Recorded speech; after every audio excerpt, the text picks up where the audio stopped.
Before Apple, before Android, before smartphones ruled our lives, there was Nokia. In the late 1990s and early 2000s, Nokia wasn't just winning the mobile phone market. It was the market. Every second phone in the world carried the Nokia logo. From Europe to Asia, from offices to villages, Nokia phones were everywhere. Reliable, affordable, unbreakable. At its peak, Nokia controlled more than 40% of global mobile phone sales. No company had ever dominated consumer electronics at this scale. And yet, within just a few years, Nokia completely disappeared from the smartphone battlefield. This is not a story about bad products. This is a story about missed thinking. Nokia earned trust, something money can't buy easily. Their phones didn't just work. They survived drops, dust, heat, and time. Battery life lasted days, sometimes weeks. For millions of people, a Nokia phone was their first connection to the digital world. Text messages, missed calls, snake game. Inside Nokia, engineers were proud, and rightfully so. They believed they had mastered mobile technology, and that belief slowly became their weakness. Nokia was built by engineers, not designers, and that shaped every decision. Inside the company, success was measured in hardware perfection, signal strength, battery life, durability. Software was seen as support, not the core experience. Phones were tools, not platforms. Nokia didn't imagine a phone as a pocket computer. They imagined it as a better version of yesterday's phone. This mindset worked until the world changed. Nokia's software platform was called Symbian. On paper, Symbian was powerful. In reality, it was complicated, slow, and unfriendly. Developers hated building apps for it. Users struggled to navigate it. Instead of replacing Symbian, Nokia kept fixing it. Patch after patch, layer after layer. Each fix made it heavier, slower, more fragile.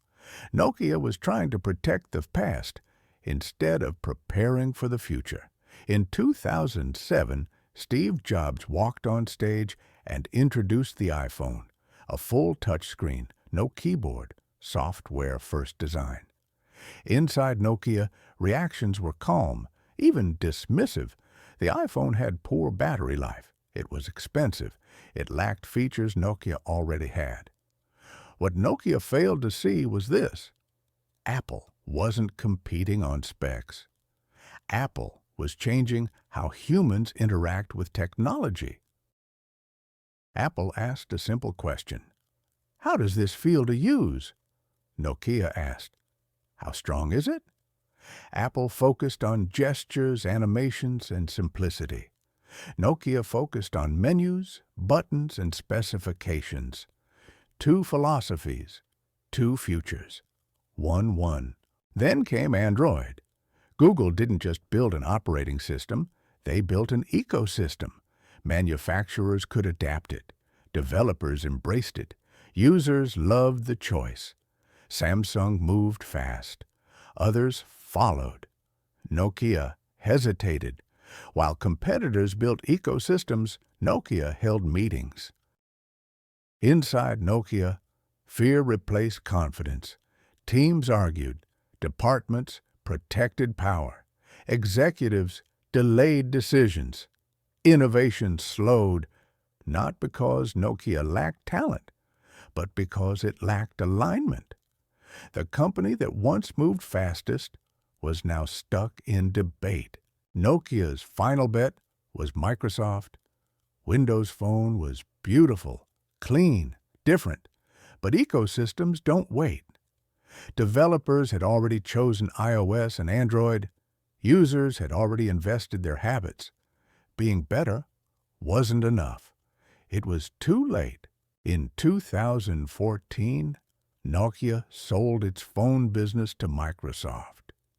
The company that once defined mobile communication lost control of its own future, not because it failed technically, but because it failed strategically.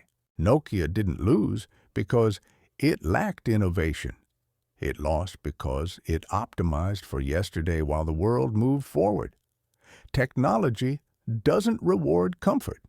It rewards courage. This is Boardroom Breakdown, where we explain how companies rise, fall, and lose control of their own success.